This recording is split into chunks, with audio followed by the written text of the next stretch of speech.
Cedar Creek had seen a particularly harsh winter night, one that pressed on the windows and made even the quiet seem oppressive. My ancient shepherd mix, Bruno, raised his head from the hearth as I was labeling a tray of dry herbs. Before I could ask him what was wrong, he was at the door, pawing at it with a ferocity I had never heard him exhibit. One piercing yelp broke the silence, followed by another. "What is it, Bruno?" In the silent cabin, I spoke louder than I meant to. With a low, nervous whine, he looked back at me, his ears pointing toward the icy darkness outside the porch, his tail rigid. I paused, gazing out at the whirling maelstrom. Tonight was a brutal cold, the kind that pierces layers and lingers in your lungs. Even for Montana, the majority of the town's residents wouldn't even consider leaving their fires. Bruno, however, refused to go. His amber eyes met mine, simultaneously ordering and begging. Okay, I'll be right over." I put on the heavy-duty flashlight I used for late-night herb harvesting, grabbed my parka, and lowered my beanie. I followed Bruno as he ran into the night, my boots crunching on the crusted snow and my breath turning to white clouds in the cold air. My flashlight beam moved between pine trunks, identifying deer tracks and drifts, before revealing something pink that contrasted sharply with the gray and white. Bruno was surrounding it while softly whining and wagging his tail. It wasn't anything now. Someone was there. A small girl, about 4 or 5 years old, sat stooped in the snow. She donned small embroidered boots, a goofy pom-pom cap, and a bright pink winter coat, the sort that claimed someone cared about her enough to provide her a nice outfit. But for some reason, she was by herself out here. I felt my gut tighten. "Oh, sweetheart," I said as I bent down and put the flashlight away to gently lift her face. Her lips were somewhat blue, and her cheeks were pale from the cold's kiss. She didn't blink or even flinch. Her eyes were incredibly large and unnaturally blue, simply gazed through me as if I weren't there. "Come with me inside it." "All right." Tucking her cold hands against her chest, I wrapped my parka over her petite form after removing it from my shoulders. Bruno remained near, as though he too realized how serious this was, his warm breath hazing in the bright beam. Upon returning to the cottage, I positioned her close to the wood stove and massaged her small fingers to restore their warmth. She blinked slowly as the heat surrounded her, but she didn't cry or protest. "Honey, what's your name? Could you tell me?" My voice was as gentle as the harsh wind outside. Just that hollow, silent stare. I prepared tea with chamomile. It's simple, warm, sweet, and slightly honey-like. She sipped dutifully as I brought the mug to her lips, her gaze never leaving mine. But there was nothing I would have expected from a toddler rescued from close to frozen woods. No spark, no terror, no relief. I felt a cold chill run down my back. It was her, not the cold. I handed her one of my extra thermal shirts when she finished her tea, and then I slipped her into my bed and covered her tiny frame with the wool blanket. A silent sentinel, Bruno took his place at the foot. Unlike most children, she didn't resist or cuddle up on the cushion. Her eyelids slowly closed as she lay there gazing up at the rafters. I stared at that motionless, porcelain-like face for longer than I should have. It was wrong in a manner that screamed of an old grief I knew all too well, but not in a way that scared me. Years ago, when I left the city and chose this peaceful existence surrounded by trees and plants, I had experienced it once in my own mirror. My breath caught. Even though I knew there wouldn't be a response tonight, I said, "Who left you out there?" I calmed myself by stroking Bruno's head. Bruno's tail beat lightly. "We'll figure it out tomorrow. Right now, she's safe. That's what matters." Only the glimmer of the fire licking against the iron stove remained when I managed a tiny smile and turned out the lantern. Nevertheless, I couldn't keep my eyes off the little girl even as I squished into the chair next to the bed with a blanket around my shoulders. There was something about her quiet that made it feel different from normal shock. That, more than the storm, kept me up late into the night since it felt like she had lived there for a long time. The storm had subsided by dawn, leaving a gloomy sky and the silence that only deep snow can produce. I had become accustomed to the cozy aromas of pine resin and dried lavender in my hut. However, they felt oddly piercing this morning, as if they didn't belong in the same room as the quiet emanating from the young girl in my bed. Her eyes were wide open, and she was looking at the ceiling beams as though she were counting them, or even failing to see them at all. I knelt beside the bed and smiled at her, hoping it was a comforting warm grin. "Hello, my love.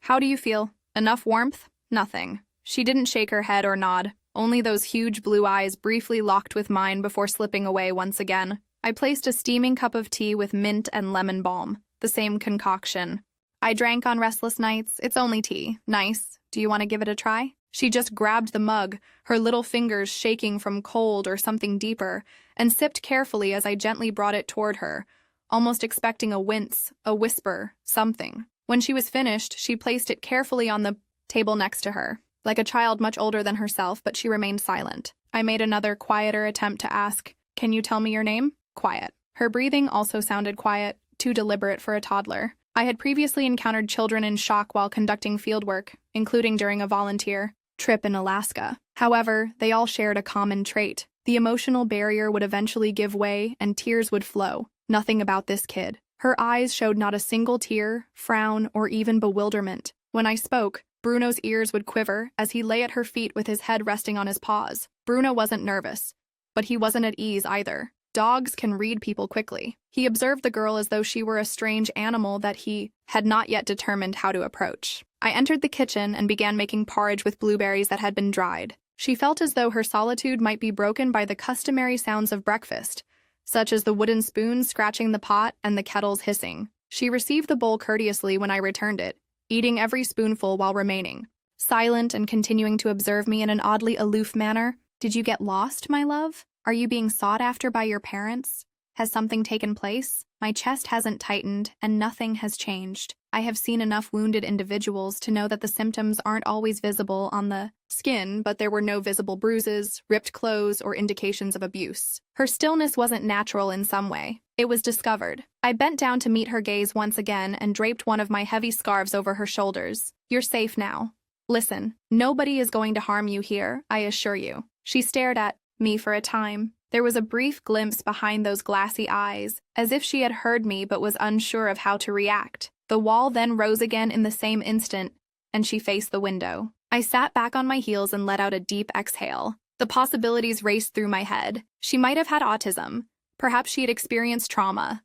Perhaps both. In any event, she needed a companion, and I just so happened to be that someone at that precise moment. As though in agreement, Bruno moved and gave a low chuff. I grounded myself in the comfort of his constant presence by reaching out and stroking his fur. "All right," I whispered to no one, "one step at a time. We get you safe first. After that, we determine who is missing you." After tucking her back in, I stood by the door and gazed out onto the world covered in snow. This little child had been freezing, silent, and alone in the woods for a reason, and I had a bad feeling I wouldn't like the answer when it came. Nevertheless, I had a gut feeling that I would keep going until I discovered it. The knock rattled. My cabin's thin window glass just after daybreak, sharp and desperate. With that deep-seated intensity he saved for strangers, Bruno bounded to his feet and began barking. Heart thumping, I stopped for a split second before putting on my coat and opening the door. A girl of approximately 11 years old was clutching to the sleeve of a man who stood on my porch,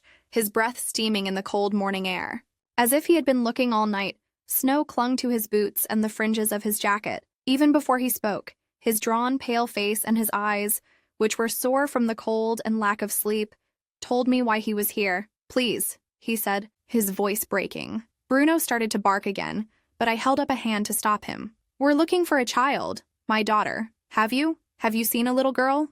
Pink coat, pom-pom hat." The man let out a breath that seemed to have been held for hours. "She's inside. She's safe." Without hesitation, he stumbled by me and into the cabin, removing his gloves with trembling hands. The older girl trailed behind, glancing around my tiny room before focusing on the figure, still snuggled up on my bed beneath the blanket. He hurried to her side and muttered, "Milena," his voice breaking on the name. He took her in his arms and held her so tightly that I could hear her coat's fabric squeaking. God be praised. God be praised. Milana, the young girl, did not object. She didn't even give him a hug in return. She simply allowed herself to be held, her face expressionless, her eyes gazing over his shoulder as though she were in a completely different place. Hovering by her father's side, the older daughter moved closer. I couldn't quite place the emotion on her face as she stared at Milana. Yes, relief, but with a hint of acridness, something akin to guilt or terror. Her tiny hands were fidgeting and repeatedly twisting the hem of her garment. I murmured quietly,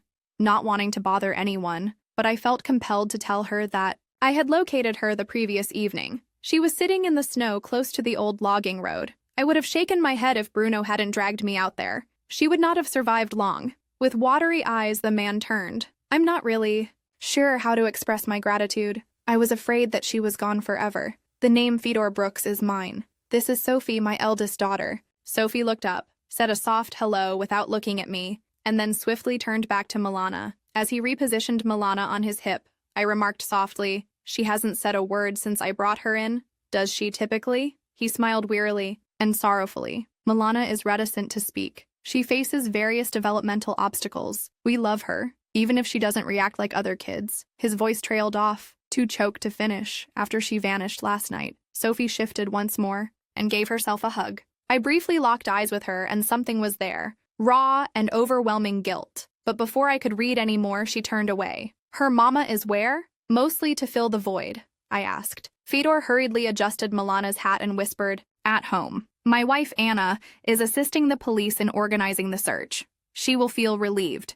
She will be so relieved, my goodness." Even though I nodded, I still felt a slight cold. There was something about Sophie's posture behind him, about the way Milana watched me with those same lifeless eyes she had given me the night before, hanging limp in his arms. Somehow it all felt wrong. Fedor turned back to face me while holding my hand tightly enough to cause pain in my fingers. "Thank you. Her life was saved by you." I dismissed the compliment with a little smile. Simply put, I'm happy Bruno pulled me out there at that moment. Now she's warm. She has been consumed. However, I paused, carefully selecting my words. Even for a child in shock, she is quite calm. When everything settles down, you might want to get her examined. He gave a brief nod. "Yes, we will. Of course. All I have to do now is get her home." At last, Sophie moved closer and grasped her sister's hand. "Hi, Mila," she said in a tremulous whisper.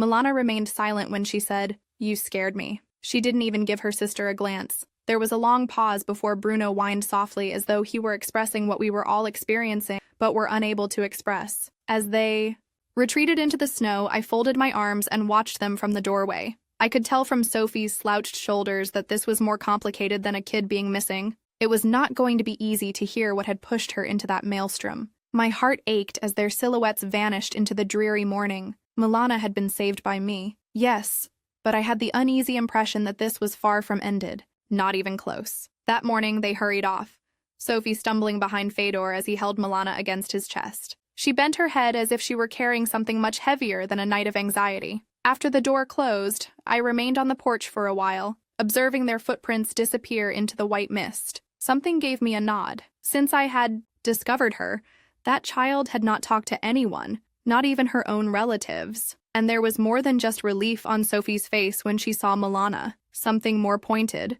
Something that curled beneath her eyes and disappeared when she averted her gaze. My phone chimed in the late afternoon. Even though I didn't recognize the number, I answered. "Gardner, Ms." It was a tentative, weary voice. "Fedor Brooks is here. I wanted to express my gratitude once more. And, if it's okay with you, I wanted to drop over later. I can't express how much I owe you." I paused just a second. "Okay, I'll make some coffee." Fedor appeared better, less panicked, but still exhausted when they got there. Sophie trailed after, gripping her bag strap tightly like a lifeline. "It was Milana at home," he said. Anna, his wife, had demanded to remain with her. He said, "Anna's still shaken," while seated at my kitchen table. She believed Milana was gone forever. With a sigh, he rubbed his hands across his face.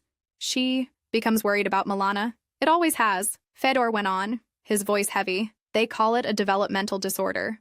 But honestly, even the doctors don't fully know what's wrong." I poured him coffee and placed a cup of chamomile in front of Sophie, who gave me a slight, courteous bow. She doesn't talk much, is quiet, and is simply strange. His remarks were calm, but there was a current behind them. "Anna says it's our responsibility to defend her at all costs." I nodded, paying close attention. He probably didn't even hear himself. "And Sophie," I said, looking at the girl who was looking down at her tea with tense shoulders. "She's a good kid, smart, independent, sometimes too independent. She's from my first marriage. My wife, Elena, passed away when Sophie was just a toddler. For a long time, it was just me and her. Then I met Anna, and she brought stability. I guess she loves Milana fiercely. Always has. It's been an adjustment." I studied Sophie for a moment, and she was tracing her finger along the rim of her teacup, her face blank, but her jaw tight. "You love both your daughters," I said gently. "Of course I do," he said quickly, almost defensively, as if he were trying to convince himself. "But Sophie's older now, and Anna thinks she should handle more responsibility. Chores, homework, and even looking after Milana sometimes. We don't know. Anna was with her, I was finishing up work on the farm. Sophie was upstairs. 1 minute, she was playing quietly. The next, she was gone. Anna blamed herself, of course. I recognized that look. I'd seen it in mirrors once before when I'd been the one standing on the edges of someone else's life, feeling unseen and unheard. What happened? Last night, Fedor? I finally asked. Kids don't just wander into the woods alone in a storm. Did Milana slip out on her own? He hesitated, his fingers tightening around his coffee cup. However, I'm not sure, Elise. Sometimes I question whether Milana even comprehends danger the way other children do. She just drifts. Sophie looked up at him abruptly, her eyes flashing. Sharply, but she remained silent. Bruno patted her over and gave her leg a gentle nudge, causing a small smile before her face closed up once more. Thank you for telling me, I said quietly. With gratitude, Fedor nodded, but his eyes were far away. I'm just glad she's safe. I pondered whether he was even aware of Sophie's rigid posture and the way her fingers twisted her bag's strap until her knuckles turned white. The home felt heavier when they went, as though their troubles had settled like dust inside my walls. Leaning against the doorframe, I thought of Sophie's sideways glance and Milana's blank expression. There was a problem in that home. Not the kind of wrong that is readily apparent, but the kind that creeps up in silence until a youngster finds themselves alone in the icy woods one night for no apparent reason. This isn't the end of it, is it? I said to Bruno as I tightened my shawl around my shoulders. He put his chin on my knee and gazed at me with eyes too intelligent for a dog, and I knew my intuition was correct. This was not the end of it. By no means. Sophie returned to my cabin the following day. She waited outside till Bruno barked and I opened the door without knocking. She was gripping the same backpack from yesterday like a shield, her face pallid. Hello, she said softly, almost unsurely. Dad is here. I wanted to speak. Maintaining a casual tone, I gestured her inside. Naturally. Enter. Get warm. Her hands twisted together as she sat on the edge of the chair by the fireplace. Bruno approached and pushed his nose against her arm, and she offered him a tentative smile before turning to face the floor. We were silent for a long time. You're probably wondering how Milana ended up in the woods, she said in a whisper, and I slowly nodded. I assumed it was more complicated than her simply going missing. Sophie's eyes filled with tears, she said, as if she was determined to hold. When she eventually said, "It's my fault," her voice broke. The words struck like a chill wind. I took her out there. I left her. She covered her face with her hands and nodded, saying, "You left her. I didn't intend to cause her any harm." I simply heard her voice break once more. All I wanted was for Dad to see me. He no longer does. Everything revolves around Milana, her appointments, her special food, and her therapy. He always claims to be busy when I try to reach him. Anna doesn't even like me either. She claims that I'm awkward and that I don't contribute enough. Her crimson and damp eyes met mine as she lowered her hands. She screamed at me last night because I tore the sleeve of my jacket on the fence. She claimed that because I cost them money they didn't have, I was worthless. He also said nothing, Dad. He simply gazed at Milana as if she were unbreakable and the only person worth caring about. I reasoned that perhaps he might show interest in me once more if Milana were gone for a little time. My chest constricted. I had previously seen this. Children are behaving out because they are drowning in pain that no one can see, not because they are terrible. Sophie, what were you planning? I asked quietly. All I wanted to do was frighten them. I believed that. When everyone freaked out, I would bring her back. However, she simply stood there as I set her down in the woods. Didn't move, didn't cry, and didn't even display signs of fear. She simply stayed when I instructed her to, as if she didn't give a damn about her fate. I immediately sprinted home. She breathed quickly and raggedly. Everyone had started searching for her by the time I returned, and I was unable to speak. I was too afraid. I believed they would despise me forever if they learned. Her shoulders trembled as she looked away once more. When Bruno put his head on her knee, she caressed his fur absently while tears eventually streamed down her cheeks. I knelt next to her and put a soft hand on her arm. Look at me, Sophie. After a moment of hesitation, she raised her tear-streaked face. You made a grave error, but it was motivated by suffering rather than hatred. You desired to be seen and cared for by someone. You are not bad because of that. You become hurt and human as a result. Her lip quivered. Do you think my father will pardon me? Fedor came to me along with the way his eyes had watered when he had held Milana and the way he had spoken about Sophie in that abruptly protective manner. Sophie, I believe your father adores you. He is simply engrossed in everything Milana is going through. Adults occasionally forget that older children still require them in the same way that younger ones do. Sophie snorted. I can't get Anna to forgive me. I acknowledge that this isn't about Anna at the moment, but perhaps it wasn't initially. It's about you and your father and ensuring that such an incident doesn't occur again. She used the back of her hand to wipe her face. What if Milana hadn't been alive? I inhaled deeply. You would then have to live with that for the rest of your life. However, she survived. Now that you've told me the truth, she's safe. This implies that we have an opportunity to make amends before it's too late. Sophie held her backpack close to her chest as if it would protect her from the consequences of her decisions. Would you be able to accompany me? I don't think I can handle it alone when I tell my dad. I paused. I had already done more than most strangers would, and this wasn't my family. But it was hard to say no when I saw the same hollow anguish in Sophie's eyes that I had seen in Milan. Yes, I said. I'll accompany you. With a small, unsteady nod, she felt relief spread across her face like a delicate dawn. Bruno walked along with her, tail wagging as she got up to go. Sophie smiled, naturally for the first time. The pull that had initially drawn me out here to mend my own wounds alone was back in my chest as I watched her go out into the crisp air. But today, for the first time in a while, I questioned whether there were other ways to heal besides being alone. Because sometimes the things we run away from end up finding us, only in the suffering of another. And we must make a decision when it does. Continue sprinting, or at last halt and assist in carrying it. I decided to stop.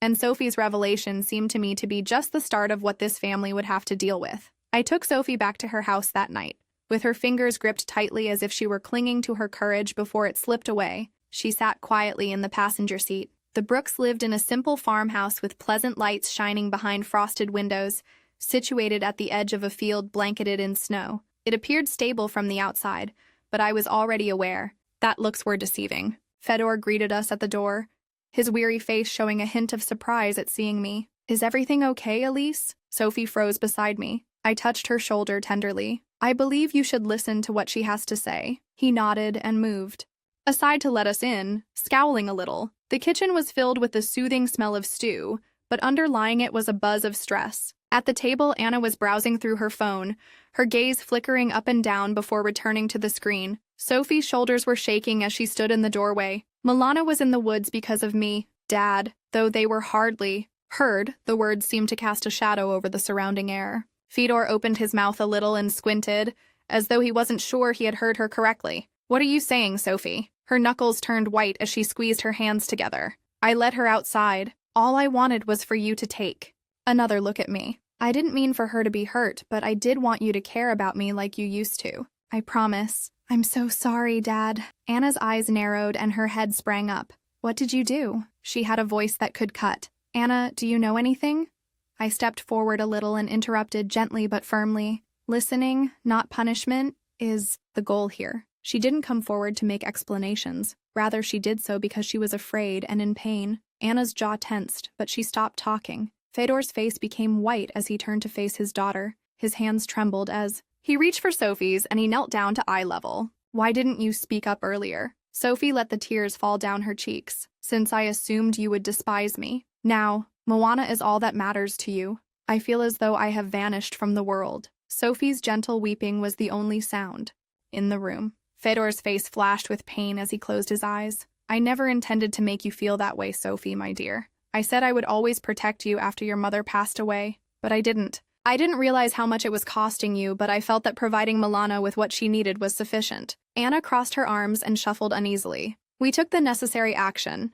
I whispered that Sophie and Milana both require extra attention. She still requires her father's care even though she is older. Fedor's eyes were filled with emotions as he gazed at his oldest daughter. Sophie, I'm so sorry. I ought to have supported you. She clung to him like she hadn't in years as he drew her into his arms. Anna got up and paced a little while raising her voice. Now what? Do we simply have to forget? She left Milana in the forest. No, I quietly said. Sophie wasn't attempting to harm Milana, but she explained, but you can choose to see why it happened and fix it before something worse happens next time. Kids act out when they feel invisible. The only way she knew how to cry for aid was to do so. Anna's mouth formed a thin line. I thought for a second that she would protest, but instead she sat down again and let out a long sigh. Sophie went upstairs that evening, and Fedor and I sat at the kitchen table. Everything weighed heavily, but not hopelessly, between us. He massaged his face with his hands. I have no idea how to resolve this. For months, Anna and Sophie have been at odds.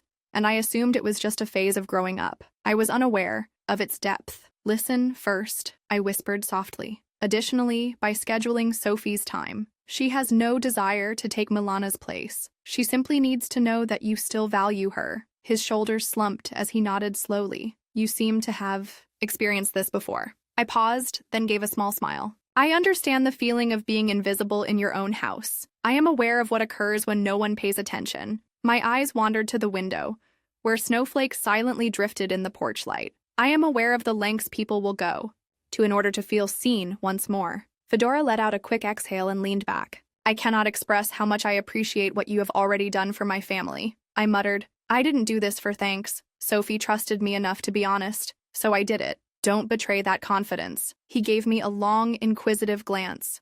That spoke more than words could. At last, he gave a nod. I won't. I looked back at the farmhouse as Bruno trotted with me as I departed that evening. There was a slight brightness in Sophie's room, and I hoped that something had changed. However, I knew in my heart that recovery would take time. Everyone would need time, forgiveness, and effort, especially Anna, who didn't appear to want to relinquish her strict control. Nevertheless, tonight I had witnessed something unexpected, a gap in the barrier they had all erected between one another, and sometimes the light can enter just like that. I felt the burden in my chest lessen as I drove home through the silent snow. Perhaps this was more than just their recovery. Perhaps it was also mine. I went back to the Brooks place 2 days later. Fedor had called and wanted me to come over. I said yes without hesitation because of the weight in his voice over the phone. Sophie was sitting with her knees tucked to her chest on the front stairs when I got there. When I got close, she looked up, her eyes still crimson but less agitated than before.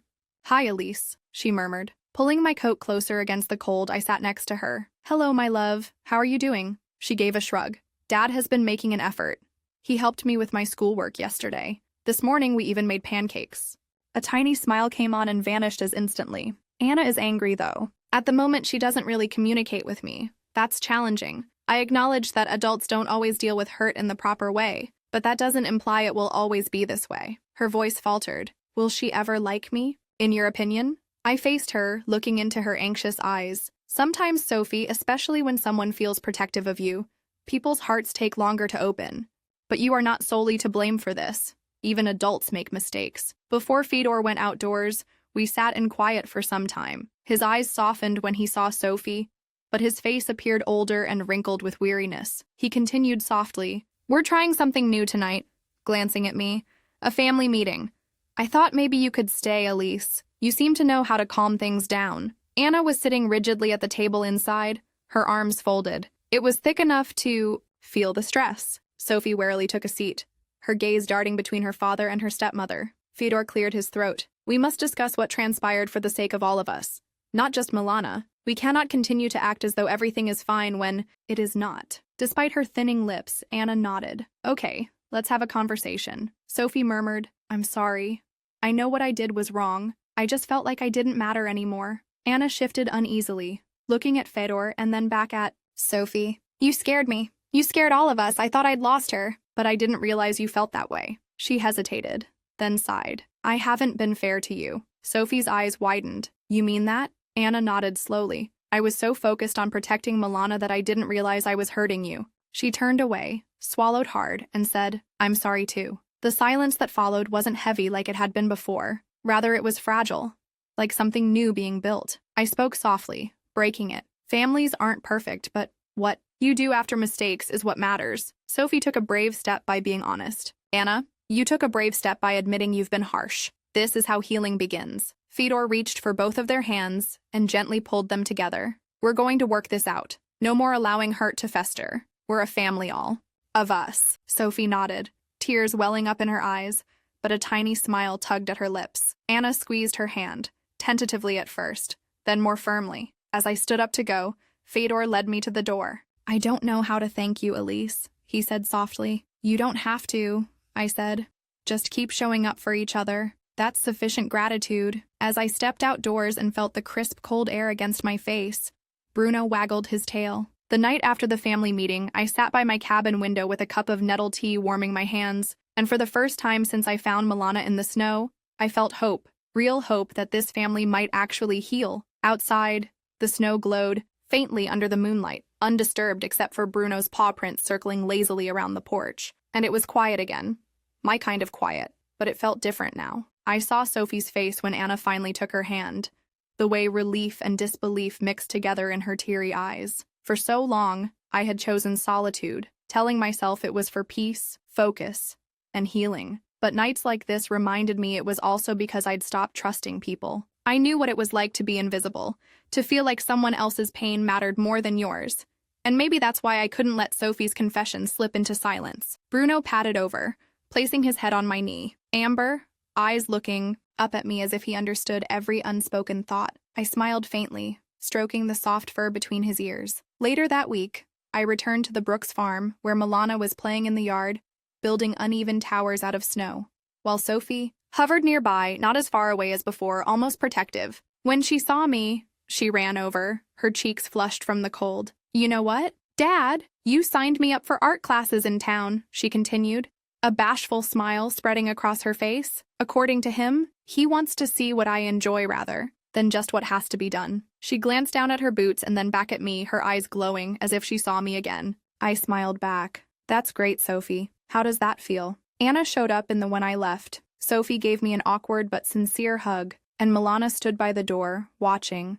And for a moment our eyes met, and I thought I saw something there. A flicker, small and fleeting but real. Fedor thanked me again, but I told him I hadn't done much because sometimes that's all people need to find their own way back. She waved in the doorway. Her expression was softer, less guarded. "Come in. For coffee, Elise. It's cold outside." The air felt lighter inside somehow, as if someone had opened a window in a long, closed room. As I drove home, I realized something I hadn't allowed myself to believe for years. Connection was what kept me whole, even though solitude had healed me. When I returned to the cabin, I opened my old research journal and scribbled something different on the last page, where I usually wrote notes about plant compounds and soil quality. Healing isn't just about roots and leaves. I closed the book and took another look out at the snow. Somewhere beyond those trees, a family was learning to love and see each other again. And for the first time in a long time, I wasn't just the woman who lived alone in the woods. I was someone who had returned to the world, even if only briefly. And perhaps, just possibly, I was prepared to continue doing it. Because sometimes the smallest act, like chasing a dog into a snowstorm, can change not just one life but many, including yours.